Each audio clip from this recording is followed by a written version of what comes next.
This is who found Luke's original blue lightsaber. Luke's original blue lightsaber was one of the most valuable Jedi relics in the entire galaxy. To Luke, it represented one of the few connections that he had to the original Jedi Order, and he wouldn't gladly part with it. To the public, it was an extremely rare weapon owned by General Skywalker during the Clone Wars, and whoever discovered it could sell it on the black market for a large sum to collectors across the galaxy, like Grekko the Hutt.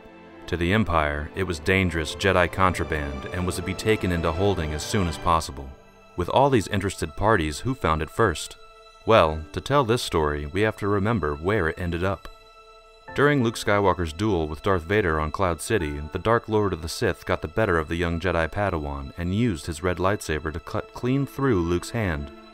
His hand and the lightsaber which it held fell into the chasm below. At this point, most Star Wars lore ends.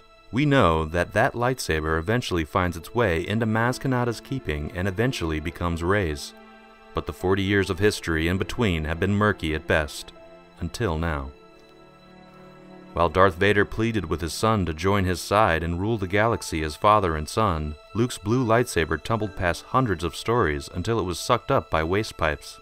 The very same pipes that Luke would eventually use to escape Darth Vader. These pipes were meant to catch falling debris and distribute them to the correct waste collection facilities across the city. The lightsaber eventually ended up in a waste collecting center for metal objects, a vast, miles-long room filled with innumerable robots, vehicles, and now a Jedi lightsaber. A needle in a haystack, the lightsaber dropped into the mounds of garbage as more and more refuse landed on top of it. As soon as he could, Luke tried to find it. Luke Skywalker needed that lightsaber. It was his one tangible connection to his past as he strived to become a Jedi. Without it, he felt lost, purposeless, and like his future, could end up like his father's. So Luke headed right back to Cloud City to find it after he had healed.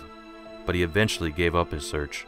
As for the original owner, Darth Vader, he and the Imperials were too busy hunting for Luke Skywalker, so they didn't make a concerted effort to locate the lightsaber either. Especially since the occupation of Cloud City wasn't going that smoothly. With so many Lando loyalists making their job hard, they couldn't spare the time or men to dig through the landfills. They thought it best saved for another time.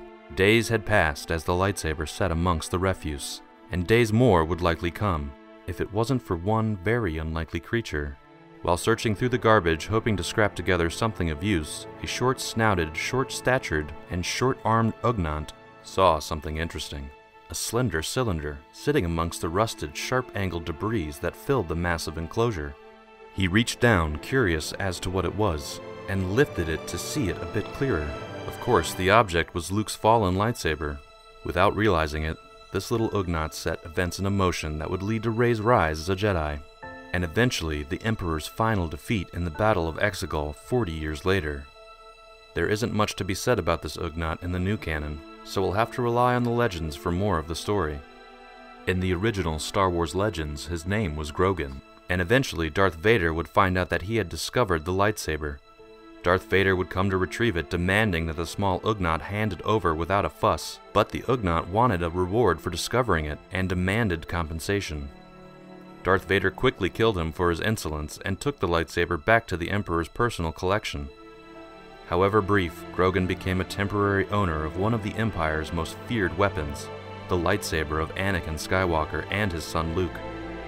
It was one of the greatest symbols of the rebellion, and with it gone, the Empire thought it could stem the rising tide of pro-rebellion sentiment that was sweeping the galaxy.